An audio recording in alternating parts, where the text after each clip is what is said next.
She was a baronet's wife, an occultist in disguise, and the brilliant artist behind one of the most powerful tarot decks ever conceived. Her name is Lady Frieda Harris, and while Aleister Crowley's legacy is etched into occult history, hers is often relegated to the shadows. But make no mistake, without Frieda Harris, the Thoth Tarot would never have existed. This is the story of an unlikely partnership, of mystic visions painted into reality, and of a woman who dared to walk between two worlds.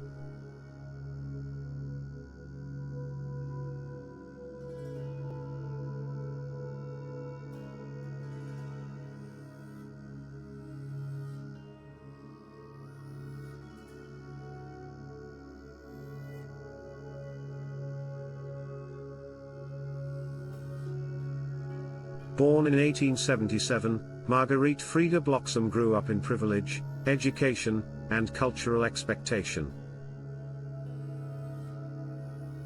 When she married Sir Percy Harris in 1911, a member of Parliament and a key figure in the British Liberal Party, she became Lady Harris, a title that carried weight, responsibility, and the expectation of conformity.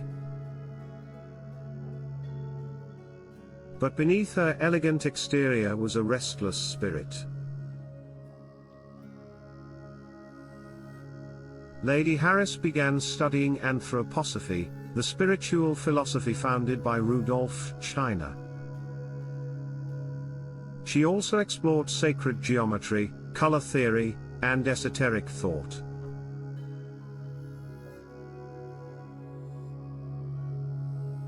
Slowly, the facade of high society domesticity gave way to something far more daring.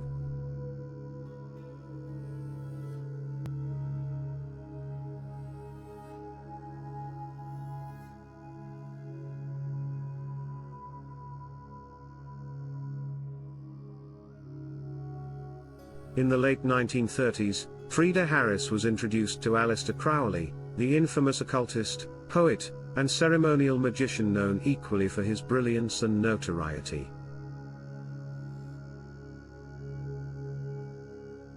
He was in his 60s.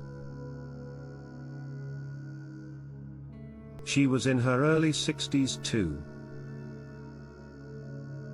On the surface, they were opposites. Crowley was broke and aging, yet still burning with the vision of a tarot deck that would be far more than a set of divination tools. It would be a magical system in miniature. A visual embodiment of the Book of the Law and the Thelemic worldview. Lady Harris, intrigued by Crowley's esotericism, offered to fund the project, and to illustrate it herself.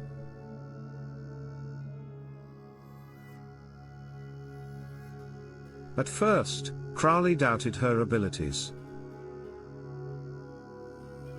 She had only recently begun painting seriously.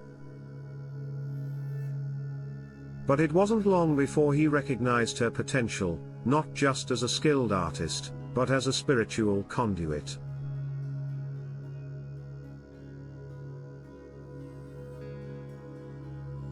What followed was 5 years of intense, mystical, and often contentious collaboration.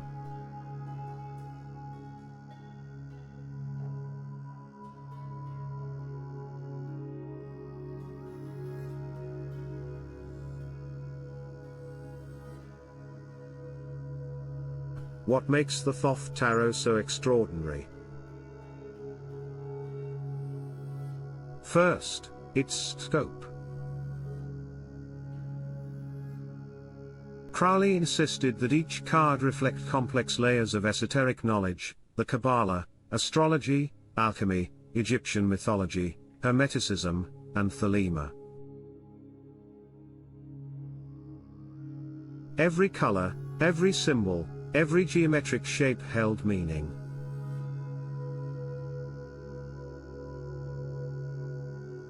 Harris didn't simply paint what Crowley told her. She studied these subjects intensely, at times taking courses in sacred geometry and color vibration. Her understanding of Rudolf Steiner's theories helped her bring in spiritual dimensions of form and hue that aligned with occult principles. Often, she created multiple versions of the same card, sometimes 3, 4, even 6 versions, before Crowley approved.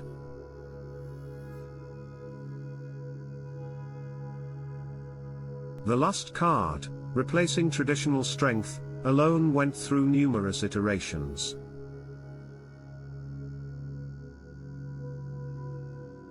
Crowley was exacting. He demanded spiritual accuracy and symbolic precision.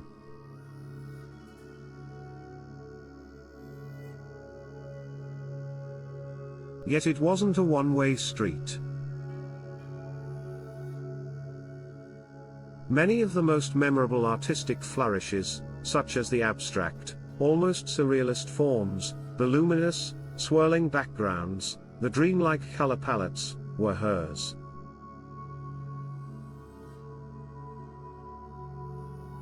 Lady Harris's style transformed Crowley's dense and often overwhelming esotericism into visionary, evocative images. This wasn't just art. It was initiation through image.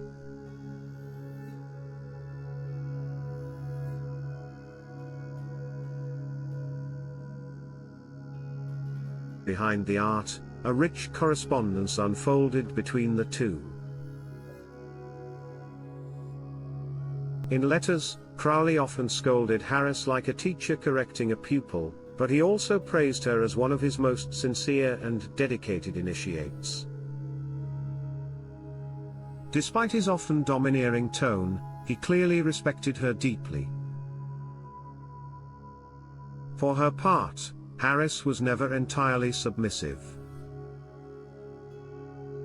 She challenged him when necessary, and at times she gently nudged his vision in new directions. There are moments in their correspondence where she expresses skepticism or offers alternatives, particularly in the visual realization of esoteric ideas. This was no simple artist-client relationship, it was a dance of intellects, egos, and spiritual aspiration. And underneath it all, a friendship grew. Crowley came to call her affectionately mother, and she remained his friend and benefactor until his death in 1947.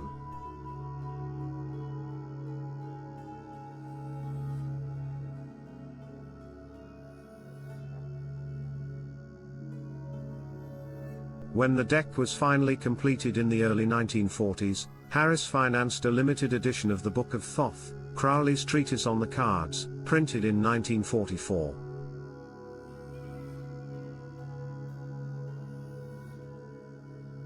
It included small black and white reproductions of her paintings. But the deck itself, never mass-produced in their lifetimes. The original paintings, 78 in all, were donated by Lady Harris to the Warburg Institute. For decades, they remained out of public view, like a magical codex sealed away from the world. It wasn't until the 1960s that the deck was published commercially by the OTO, and only then did the public begin to grasp what Crowley and Harris had created. Today, the Thoth Tarot is one of the most studied and respected decks in existence, used not only for divination, but for meditation, ritual, and magical training. And it owes at least half its genius to Lady Harris.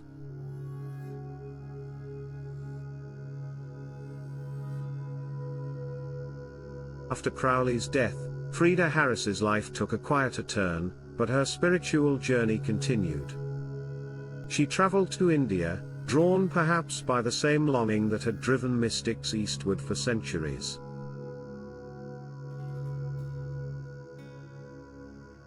There, in the tranquil beauty of Kashmir, she lived out her final days.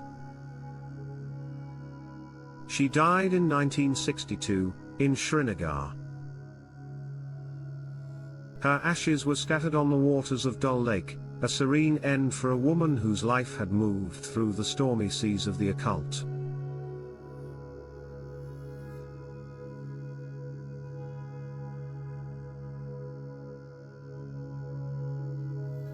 It would be easy to remember Lady Harris simply as a talented illustrator, or worse, as a footnote in the life of Aleister Crowley.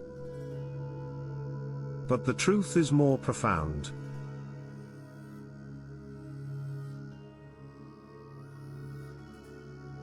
She translated the ineffable. She saw what others could not, and had the courage to paint it.